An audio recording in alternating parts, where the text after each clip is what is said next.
if you've had nothing from this conversation, there's something that Pius and Rina have said that should completely radically shift your life. And that is this. If you are not paying yourself first, you have committed your life to poverty. You have entered a deal with poverty. Because the system for wealth is there, and the system from wealth dictates, makes it mandatory that you have to pay yourself first. I love the fact that it doesn't matter the amount. It doesn't matter the regularity, how often you do it. My Kikuyu tongue won't allow me to say that word. My question then comes, and we're now moving on. Thank you. To Metokati River, at least, we have now reached around, what do you call this place? Not Mtito, day way back.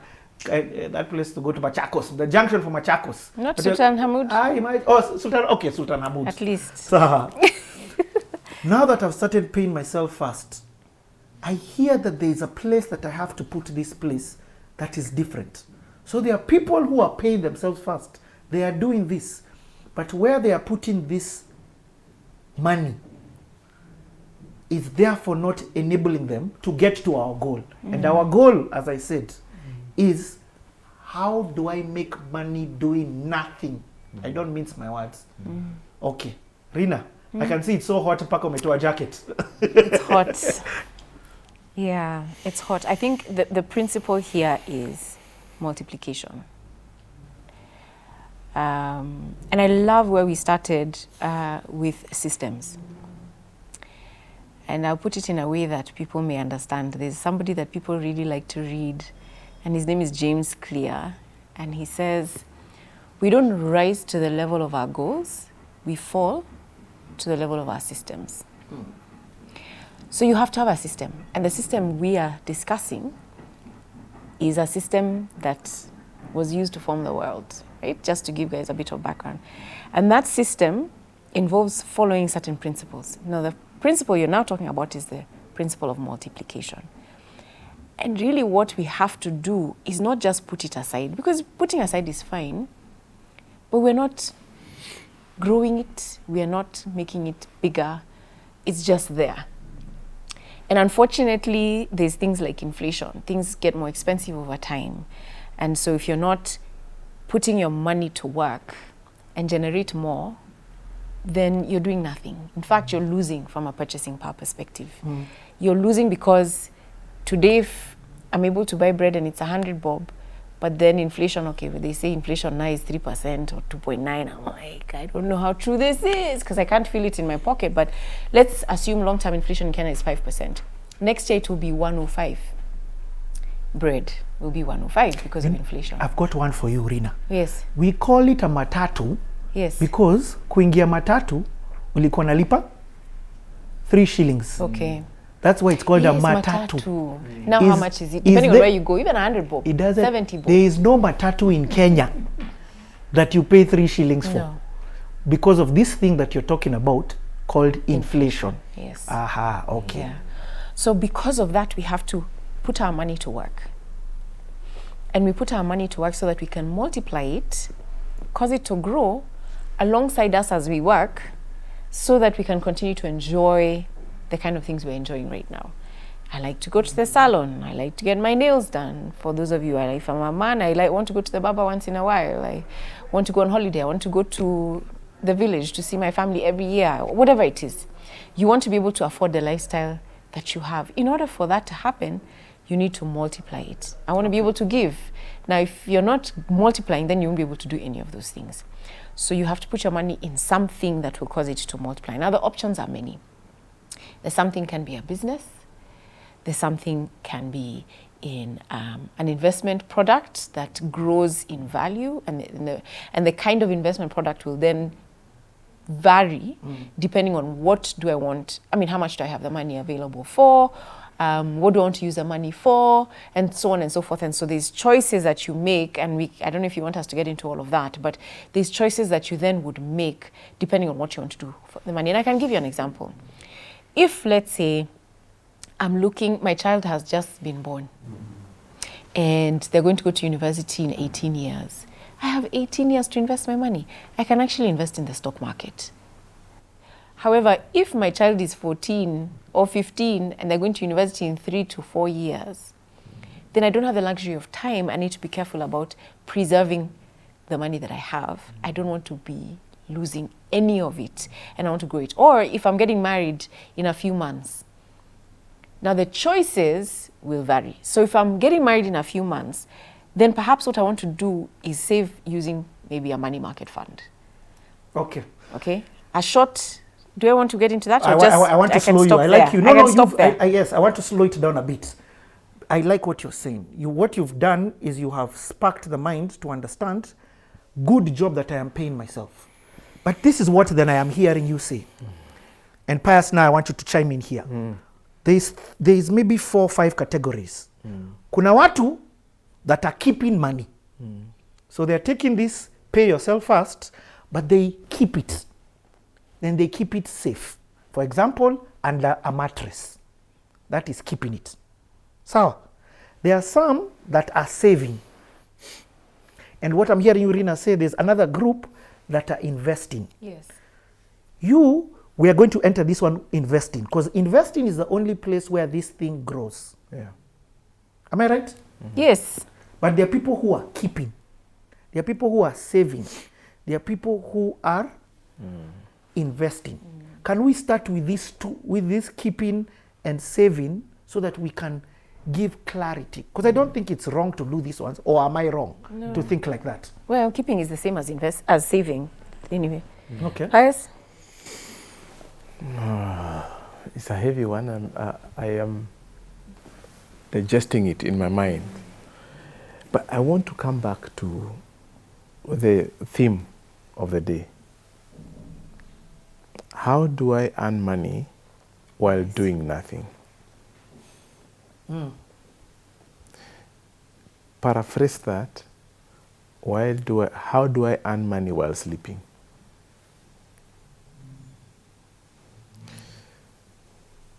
So the key thing here, the key words here is nothing, while doing nothing, And sleeping. or while sleeping. I can even add the third one, while doing the things we love. While doing other things. So the issue is not the money, the money that you earn. The issue is the state of doing what you love, or sleeping, or doing nothing. Which now brings me to the question, what powers our motivation to pay ourselves first? It is, in very few words, to buy back our time.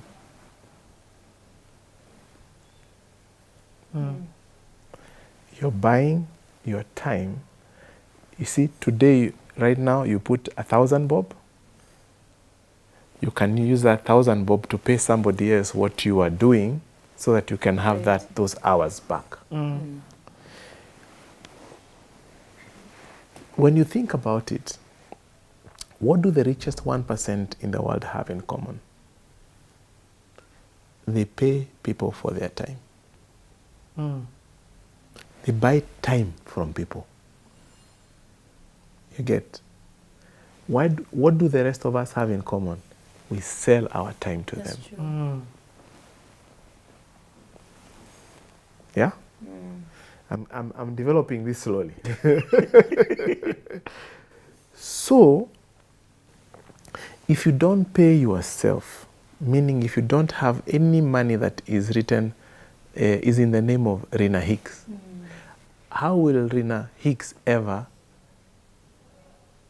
have time to herself?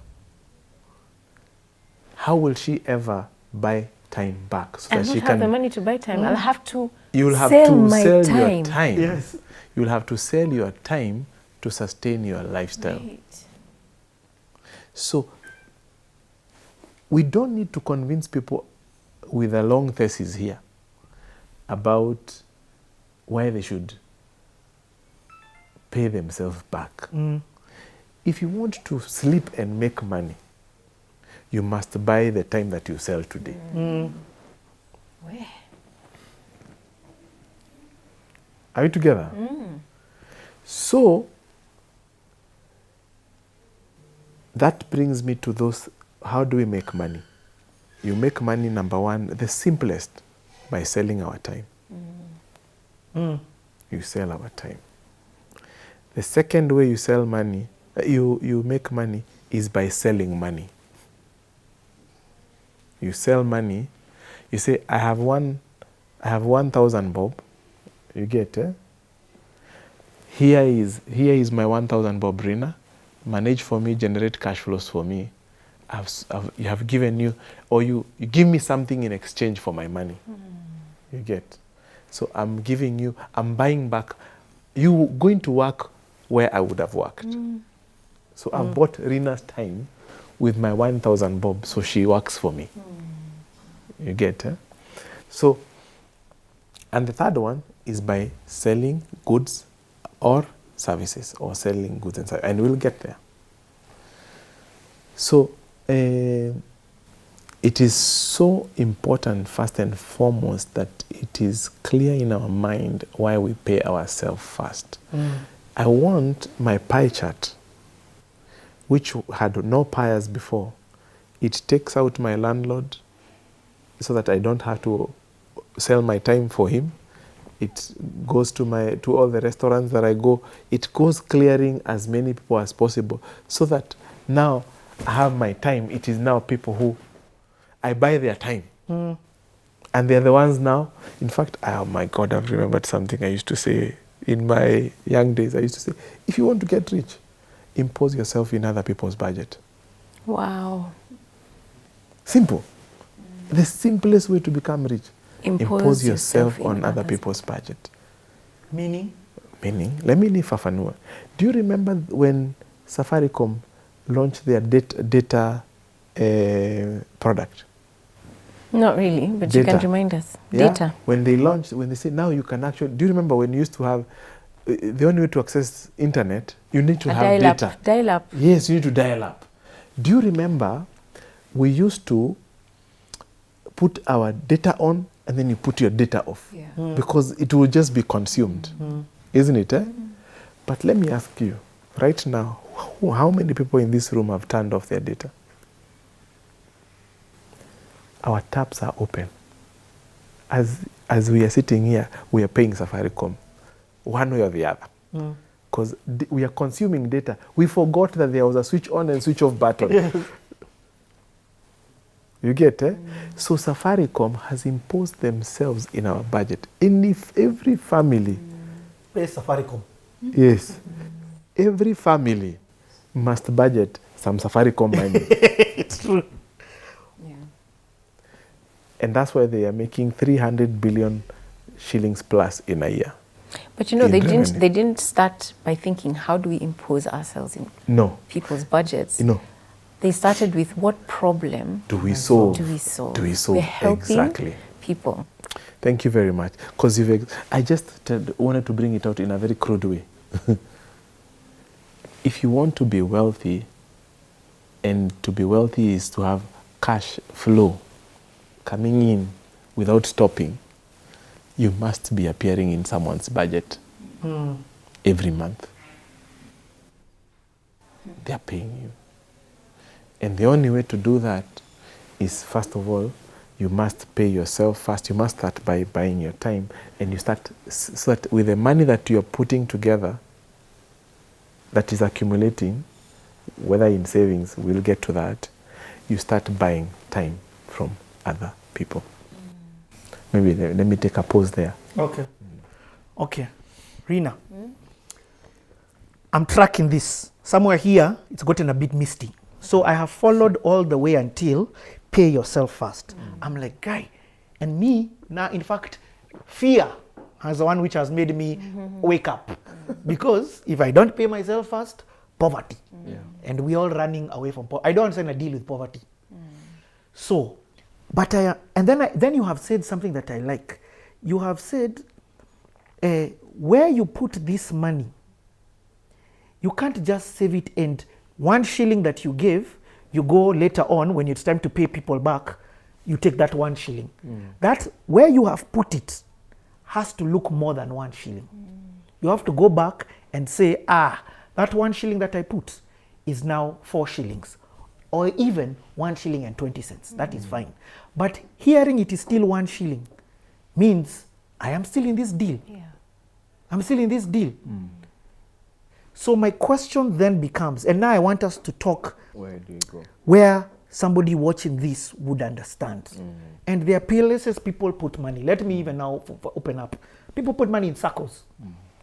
People put money in bank accounts in various different places. You get? People put money under their pillow. People give this money to people who are in businesses. People give this money to companies like yours, both of you who are seated here. People give money to companies like yours and they lose it. People put this money in a thing like land, real estate. There's all this different, and we can't in this video cover all of them. But I want us at least to have an idea of, if I want to then... Where do you pay yourself first? Yes, Yeah. that is what I am trying to get to in this thing. Because here's where I'm feeling like we're losing people, myself included. Yes. How do I stay on this thing? Sitaki kutoka Sultan Hamoud. Okay. Yeah, so when you're thinking about where to put your money, let's just say, for instance, there's only businesses that are available that I can invest in. Or maybe people. Let's start with people. I have different people that are before me, and I'm thinking about where can I invest. There are certain things I'll ask myself. Let's just exchange with you, Richie. So, what are some of the things that you want to know about the person before you give them the money? Because they are all saying they will make you more. One is, I don't know, he runs a mkokoteni business. He delivers pineapples, takes them from Mudhurwa market, takes them to Westland, sells them at whatever, but he needs capital. Another one is runs a hairdresser. Another one, and one of them says, by the way, this thing, it's going to make you money. And it's going to do the best thing ever. Now you need to decide which of the 5 are you giving your money to. So you have to begin by asking yourself, where do I put this money? Who can I trust? Who will return my money? What are some of the things that you have to ask yourself? The first thing is, what do you think the first thing is? Or anything, one thing. Are they good at what they do? Are they good at what they do? So if somebody says, I've started hairdressing, and the first thing I'll ask them is, how long have you been doing hairdressing? Oh, I just started. Have you graduated from any school? No, I learned from my sister. I cannot give you my money. So the thing is that we trust so easily. There are certain questions you have to ask yourself. Who am I giving my money to? How long have they been in the business of managing people's money? Are they regulated? Or are they under a system that makes sure that they do what they're claiming to do with the money? How much are they making? How much have they made in the past? And has it been consistent? And so you have to start checking those things. When can I get my money back? Because I also need to check my personal circumstances. How much money do I have to invest? So when you assess, these are my personal circumstances. I'm saving, or I'm putting money aside for this thing that I want to do, or I have this amount of time. This is the amount of money I have. I can't take any risk, or I can take a little bit of risk because I have more time. Then I make a decision on where to put my money. So that's the first thing you assess. First of all, what you have, your personal circumstances, and then now you assess the options that are available to you. So I usually like to put it in Maslow's hierarchy of needs, and I don't want to go there, but let me just sort of summarize, It's a pyramid that we all understand, those of us who've been to any kind of school, because there's a level of, we have needs. Yes, we have needs. You need a house, or you need a shelter. You need to drink water. You need electricity. You need Wi-Fi. But beyond that, I want to be able to have a coffee with my friends. I want to pay for school fees for my children. I want to be able to enjoy spending time with my parents. I want to be able to, there's certain things I want to be able to do to fuel my car. Then beyond that, I don't want to just live for myself. I want to do what Pius said. Be a blessing to people. And so if I'm to do those things, I need to invest my money or put my money when I've paid myself first in something that will enable me to do those many things I've just talked about. So depending on the need I have, then I have to put my money, the one that I've used to pay myself, in either of those things that will get me there. So where do we begin? First of all, I need to make sure that I have what we call a safety net, something that can protect me from the worst thing happening. And it's very simple. And I think it's Ecclesiastes 11 that says, from verse 2, that we have to put our money aside and we invest it in this and the other, because we do not know what disaster will come upon the land. Not if. What disaster. We don't know whether it's COVID or mpox or a war or an earthquake. We don't know what disaster. So disaster is coming.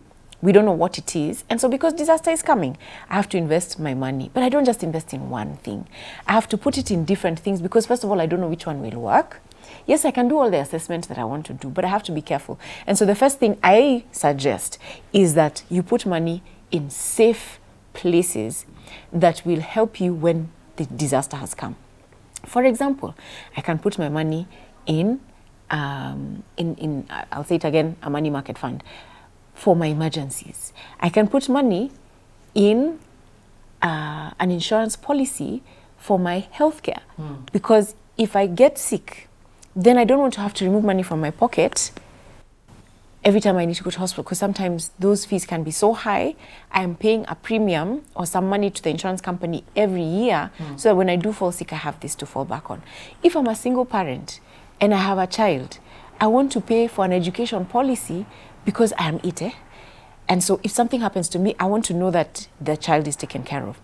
I want to make sure that I put some money aside for pension, for example, just as a cushion. It's not my plan, but it's not my game plan, but it's as a cushion, so that when I retire, I want to put my money in a certification of some kind, because it will enable me serve better, high net worth clients, for example. Maybe now I'm serving, middle-level management people, but if I want to serve C-suite, I need some level of expertise and competence. So I need to invest in an education for myself or some kind of certification that enables me to serve. That is basic level. Hey. That we've not gone anywhere. That is ground zero. That is safety net. Okay?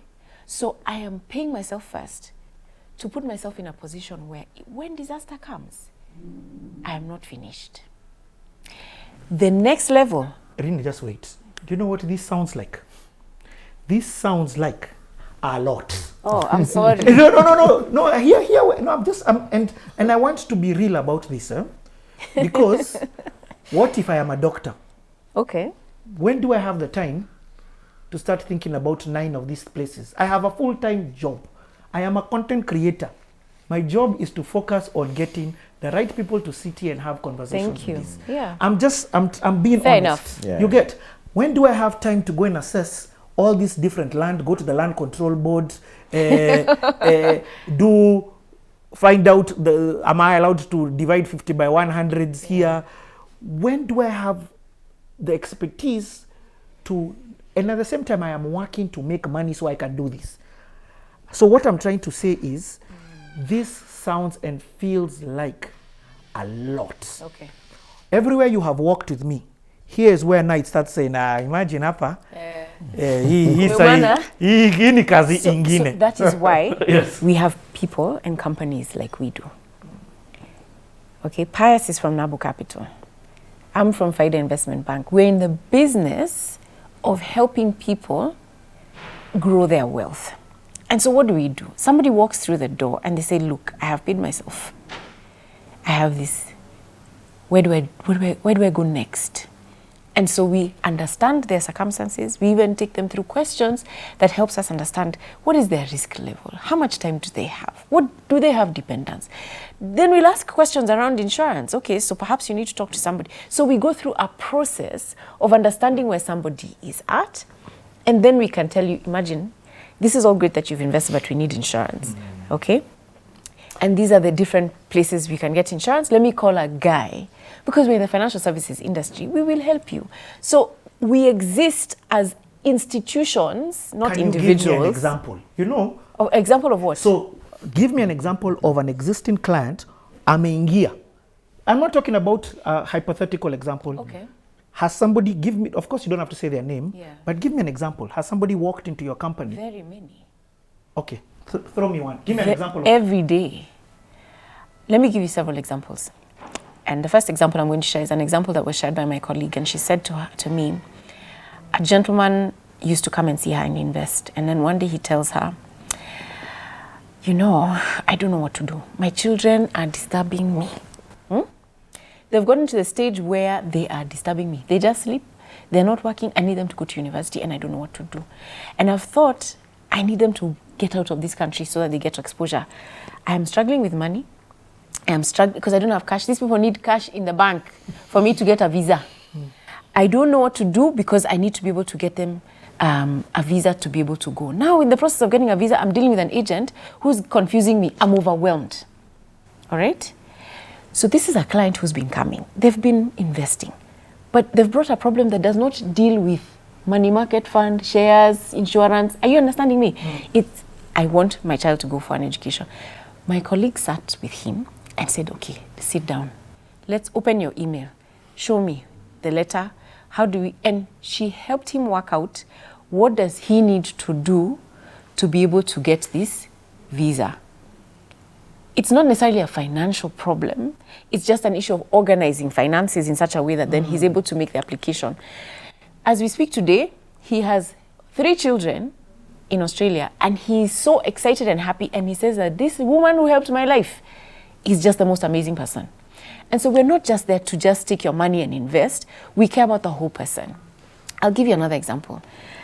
A lady who was 52 years old reached out, and she said, I have never, as in I am so jaded from my marriage, from investing in land and losing. I don't invest. In fact, now I have millions, but it's in a current account because I cannot do this again. And I told her, you can't. And what was her problem? I want to retire comfortably. Now, she came and she shared that, and I told her, imagine, I understand what you've been through, but this thing works. And I shared examples and stories, and I took her through, we walked a journey. I met her in 2021. Today, 2024, my goodness, she has interest income, she has dividend income, all right?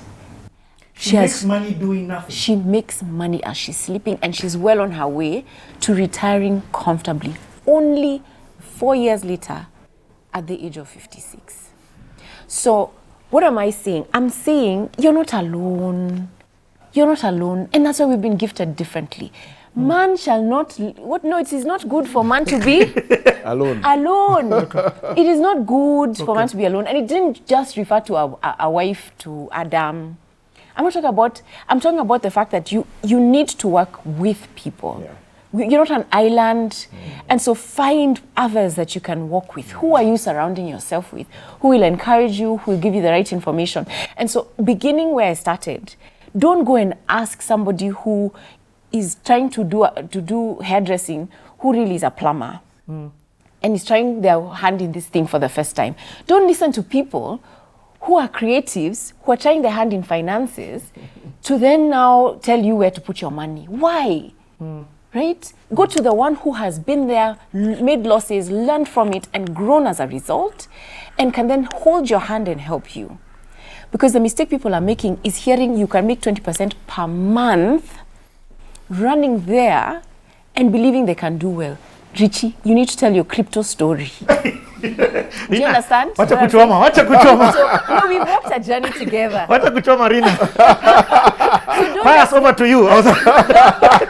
So, bottom line, Yes. You're not alone. Yes. Surround yourself with people who know what they're talking about, who've been there, have done their time, and understand how to create wealth, and who are in an institution where you can get served and they serve the whole person. It's not just about trying to make money from you.